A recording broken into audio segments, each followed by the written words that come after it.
Well, hello, folks. I'm L.A. Little, and this is your daily NeoTA wrap, where we take a look at these markets and we do it from a neoclassical perspective each time, asking ourselves just the one question, and that is, what happened today, and does it tell us something about the coming days? Do this show 4 times a week, every Monday through Thursday, broadcast at or before 10 o'clock Eastern Time, archived on YouTube, and son of a channel, L.A. Little. As far as what did happen today, folks, it was all about the Fed, of course.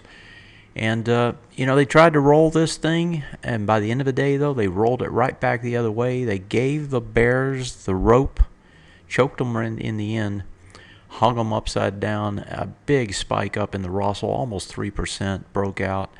You got breakouts, the NDX almost to the highs now, and those SPX and NASDAQ Composite, they get over the bearish retest regen zones. And so that tells me that, we're singing a dead song here. This market is at worst going sideways on an intermediate term time frame, and at best it's going higher. So, it is what it is. The probabilities were pretty high that would not happen, but that's not what took place, and so we have to respect that. Now, I would say, and this is not to make any excuses or anything, I would say that we're talking about a weekly, and so, you need a close over on the weekly for that to be true. But right now, it's going to be pretty hard to pull this thing back in the way it's trading.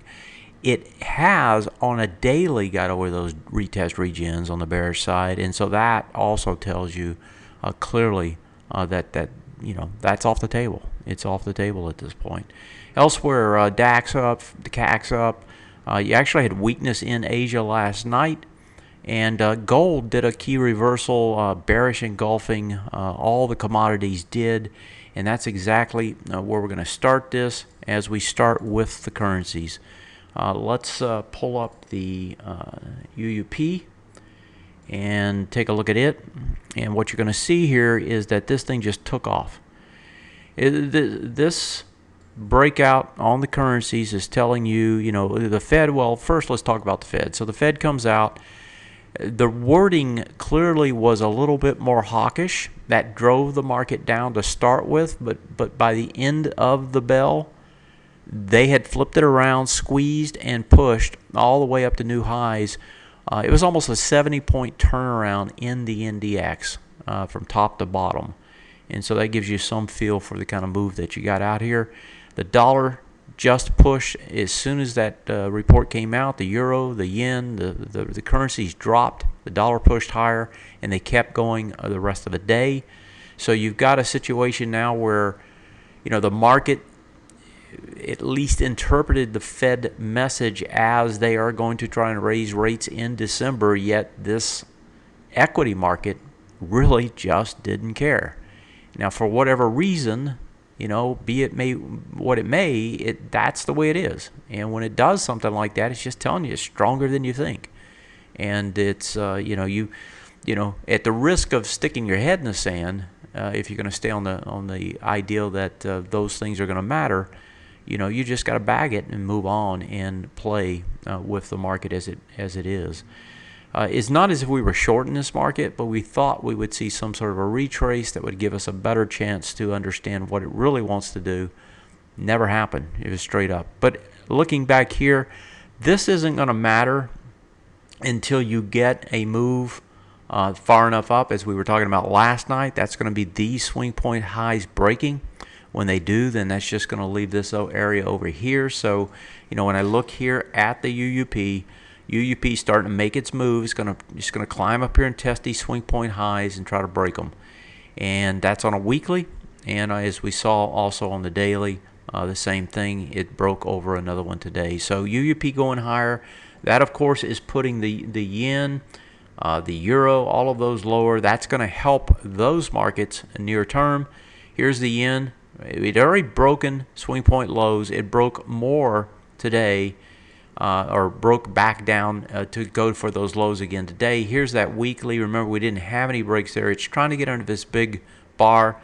We got the Japanese bank, the central bank there, doing their version of QE, and they're going to talk about that. Should be tonight of their time. And euro. Let's look at the euro.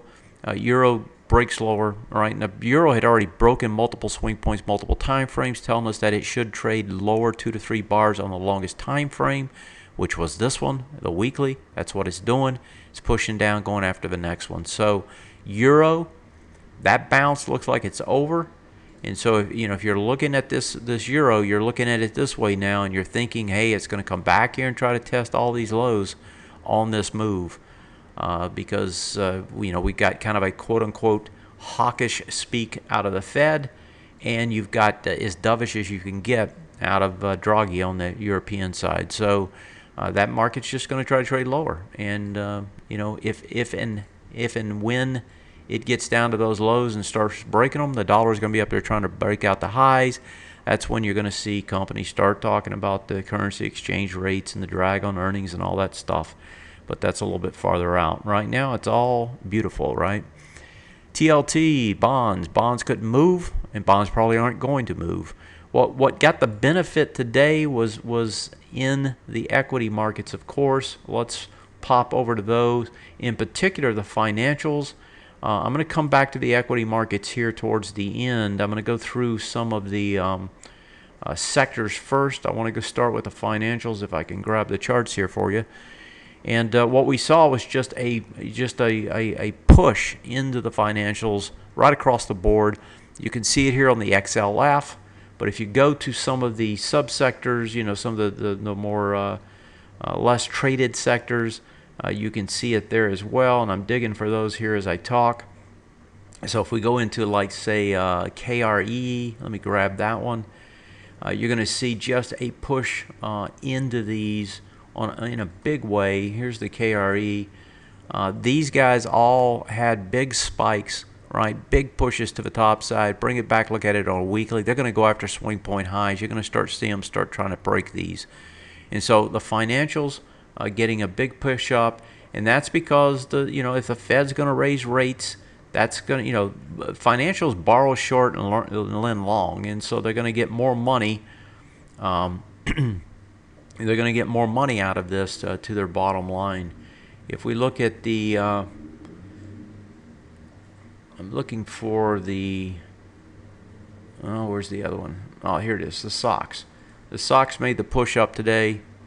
Back up, right? This has been strong. This is off Apple, and if we look at Apple itself, Apple had earnings last night, and it didn't look like it was going to be able to set up that ABCD structure to the upside. But in this market, everything comes up golden.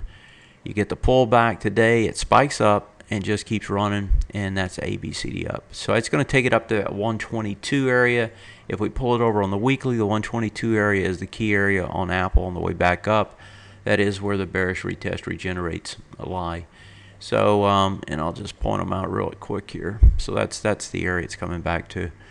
So you've got everything working and continuing to work. Technology was the driver on the way up with the trifecta earnings last Thursday. They've driven straight up as a result. You get Apple that even though Apple wasn't any kind of blowout number everybody expected Apple to beat, it did trade higher today. And the other big piece today, of course, is you traded higher on the Fed, even with quote unquote more hawkish talk.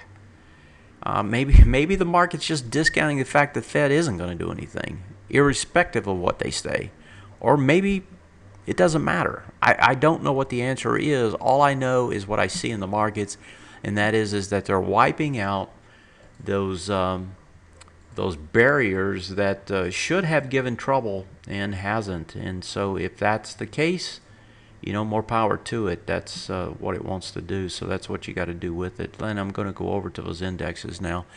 S&P 500. So let's look at them real close here. So the numbers that we were looking at before, in the area that we were looking at before, was this bar. That essentially was the top of the bearish retest regenerate zone. As this came up to it, of course, it stalled. We got that 2-day stall again, just like we've gotten here and we got there. And every time out of that stall, you got the spike up, and today was no different. So you get the spike up. We'll see if we get the carry through tomorrow, which is what you've gotten on each of these other cases. And then, of course, then that may set up the drift again, up in this area, if it follows the pattern that you've seen so far. But the key is it's over this bar, right? This is where you should have seen sellers. You did see some pushback, but it didn't, in the end, it didn't matter. They got over it anyway. And if we pull it over and look at it on the weekly, the key area now that's left, of course, before the highs is the top of the breakdown bar. That's 2103. You're sitting at 2090. I don't see how this won't test it.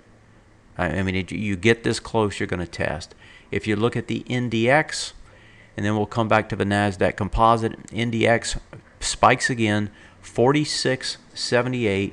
And if we pull this one over to the weekly, 46.94 is the number. You're only 20, less than 20 points away, or a little over 20 points away from the highs. That's the kind of move this thing has generated. And, you know, I remember when I drew this way back, and I assume I drew it here. I know I drew it for members. I kind of looked at that and said, wow, you know, if it was able to do that, and that was back when it was back here and we were talking about it. I was saying, man, that would be some kind of a run. Well, it is that kind of a run, and it's going for the highs next. You spike over the highs, right? You can actually reach those targets. As of this weekend, they were about 3% higher. Now they're only about 2%. The NASDAQ or the NDX is on quite a run. And then going to the NASDAQ, the broader composite, it does the same thing, spikes over the high, and put that on the weekly. That breakdown bar's top was 50.92. It's actually over it. It's over the tops of these swing point lows. It's done everything it needed to do. That tells you at worst, right, this market on this time frame at worst, and we're assuming it's going to close up here, is more sideways now, certainly not down anymore, and potentially maybe up one more time. So, you know, that's kind of the early warning system, and you may not think that's early at this point, but that's the early warning system where, you know, the trends that we see over here on the current trends, market trends, these trends we've talked about, they're going to try to go sideways now. I mean, that's where they're going. So it's kind of the early warning that that's what's taking place. So, you know, what's going to happen from here? You know, you got to think that, or what we've seen before is that after the Fed, you know, you may get one day of follow through, but then you get some sort of a pullback. You know, I know it feels like it never will pull back, but it always does. The thing that you have to realize now is, you know, what's going to get hurt and what's going to get helped out of this. And what's going to get hurt is commodities, most likely, with a strong dollar. Today you do a bearish engulfing. This thing was up 20 bucks, finished down 20 today on the futures market. Big spike, big turnaround. This thing's going to trade lower. It's going to try to get under this swing point low. If you're looking at that, then you can simply think of other things that you could trade off of it. The GDX being one.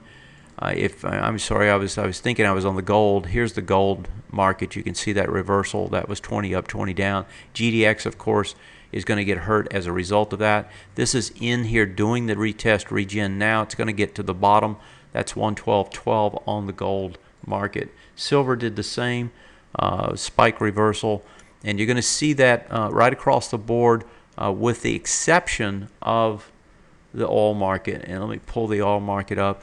Oil market had been down, right? Got a big spike up today. I didn't catch the news on whatever this was. If we go back over here, that's a pretty good spike over here as well. So the oil market got a decent bounce, and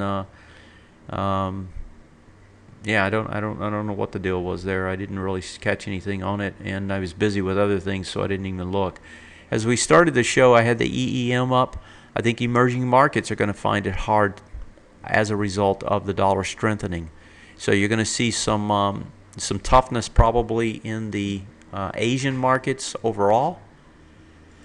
Nothing but love in Europe, and it looks like the equity markets here are going to keep steaming along with some sort of a correction here at some point. So that's it. That's where we're at. That's, you know, all the marbles are on the table now. Most of the big earnings are out.